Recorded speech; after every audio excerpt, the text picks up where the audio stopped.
अस्सलाम वालेकुम फ्रेंड। ये जो गाड़ी है ये चल के आ रहा था तो आके देखिए यहाँ पे ईंटा भरा हुआ है। ये गाड़ी में ईंटा लोड करने के बाद जब चालू करने गया तो थोड़ी देर चल के उसके बाद घड़ घड़ करके आवाज़ आ रहा था अंदर से। गाड़ी लोड ही नहीं ले रहा था। अगर चक्का को उठा के चला रहा था तो थोड़ा हल्का सा चल रहा था, लेकिन स्पीड भी नहीं था और उसमें लोड क्षमता भी नहीं था। तो ईंटा को उधर खाली कर रहा है, तो मैं इधर चेक करके देख लेता हूँ कि क्या चीज़ का फॉल्ट है इसमें। तो देखिए इसका चक्का को उठा के भी एक्सेलेटर दबा रहा हूँ तो देखिए किस तरह से जाम हालत है इसका। ऐसा लग रहा है कि मोटर या तो पिनियम के अंदर से कुछ आवाज़ आ रहा है। तो ये आवाज़ पिनियम मोटर की वजह से नहीं है, हो सकता है कि मोटर का सेंसर शॉर्ट हो या तो आपका कंट्रोलर ख़राब हो। तो देखिए इसका सेंसर को मैं चेक कर रहा हूँ, तो देखिए सेंसर इसका बिल्कुल सही है।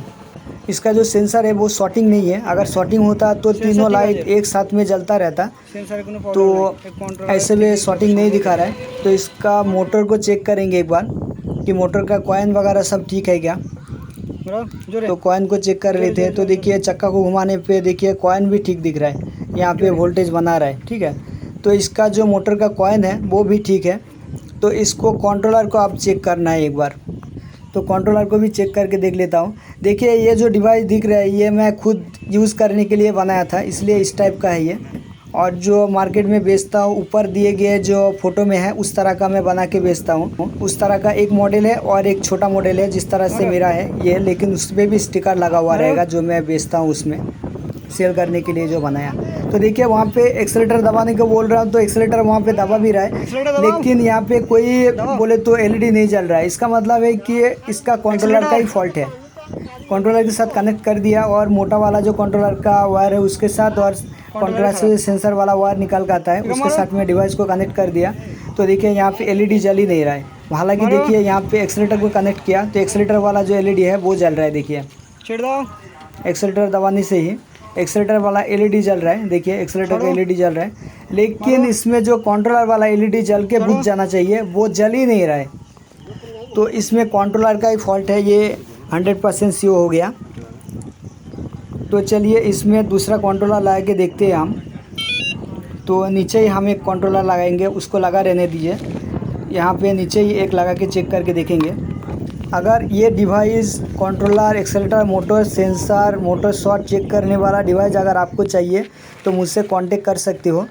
मेरे व्हाट्सअप नंबर ऊपर में दिए गए हैं, तो वहाँ से आप नंबर लेके कांटेक्ट करके ये सामान ले सकते हो।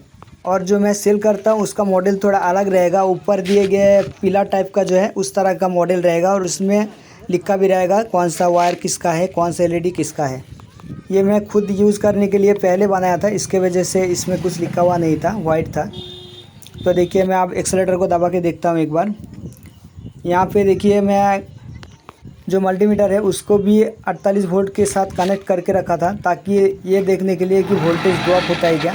तो देखिए एक्सेलेटर दबाने से अभी आराम से घूम रहा है चक्का और फुल स्पीड में घूम रहा है। इसका मतलब है कि उसका कंट्रोलर का ही ख़राब था, कंट्रोलर ही। तो कंट्रोलर को चेंज करके तो देखा। अब इस कंट्रोलर को यहाँ पे लगा देंगे। ये रिपेयरिंग किया हुआ कंट्रोलर है, हम लोग रिपेयरिंग करके ही लगाते हैं। नया कंट्रोलर ज़्यादातर नहीं लगाते, जो बोलता है नया लगाने को उसी को नया लगा देते हैं। बाकी ज़्यादातर कंट्रोलर हम लोग रिपेयरिंग करके ही लगाते हैं। तो आप लोगों के पास अगर पुराना ख़राब कंट्रोलर पड़ा हुआ रहेगा तो चाहे तो आप हम लोगों के पास भेज सकते हो रिपेयरिंग करने को। उसका एक रिपेयरिंग चार्ज है, उसको लेके और डिलीवरी चार्ज आपको लगेगा, तो वो देके आप उसको रिपेयरिंग करके ले सकते हो। और बहुत सारे भाई पूछता है कि रिपेयरिंग क्या हुआ, कंट्रोलर चलता है क्या। हम लोग के इधर 1 साल 2 साल 2.5 साल से लगा हुआ है, उसमें कोई दिक्कत अभी तक नहीं आया। जितने भी लगाया अभी तक किसी में भी दिक्कत नहीं आया। तो चलिए उसको तो फिटिंग कर लिया। आप देखिए ये आराम से अभी चल रहा है। लोड पे भी आप लोगों को दिखाएंगे कि ये किस तरह से चल रहा है। इसको फिटिंग करने के बाद पहले वो कंट्रोलर को खोल लेंगे, इसको फिटिंग करने के बाद फिर आपको दिखाएंगे, ठीक है, कि लोड पे किस तरह से चल रहा है।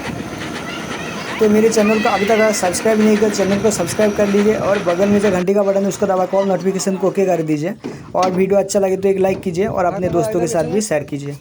तो देखिए पुराना वाला जो कंट्रोलर लगा हुआ था उसको मैं खोल लिया और जिसको मैं टेस्ट किया रिपेयरिंग किया हुआ कंट्रोलर उसको मैं फिर लगा दिया यहाँ पे। अब इसका ढक्कन को लगा लेता हूँ, उसके बाद आपको टेस्ट करके दिखाता हूँ कि ये चलता है कि नहीं चलता है, क्योंकि ये आराम से चलेगा। इसका कंट्रोलर का ही फॉल्ट था, इसके वजह से। ये वीडियो बनाने का मकसद यही है कि ये छोटा मोटा जो भी प्रॉब्लम आता है उसमें बहुत सारा आदमी लोग कॉल करके पूछते हैं भाई ऐसा प्रॉब्लम आया, तो ये सब प्रॉब्लम आता है तो ये डिवाइस अगर आपके पास रहेगा और एक कंट्रोलर एक मोटर रहेगा तो वो आराम से आप खुद ही सही कर सकते हो। एक खुद मिस्त्री हो के किसी मिस्त्री को कॉल करने की ज़रूरत ही नहीं होगा। सिर्फ एक डिवाइस, एक कंट्रोलर, एक मोटर आपके पास होना चाहिए, क्योंकि इसमें अगर मोटर का फॉल्ट दिखता तो मैं एक दूसरा मोटर लगा के चेक कर लेता। इसमें कंट्रोलर का फॉल्ट दिखा इसलिए मैं दूसरा एक कंट्रोलर लगा के चेक किया तो उसमें आराम से चलने लगा। ठीक है, तो इसी तरह से आप इसको सही कर सकते हो। तो थैंक्स फॉर वॉच।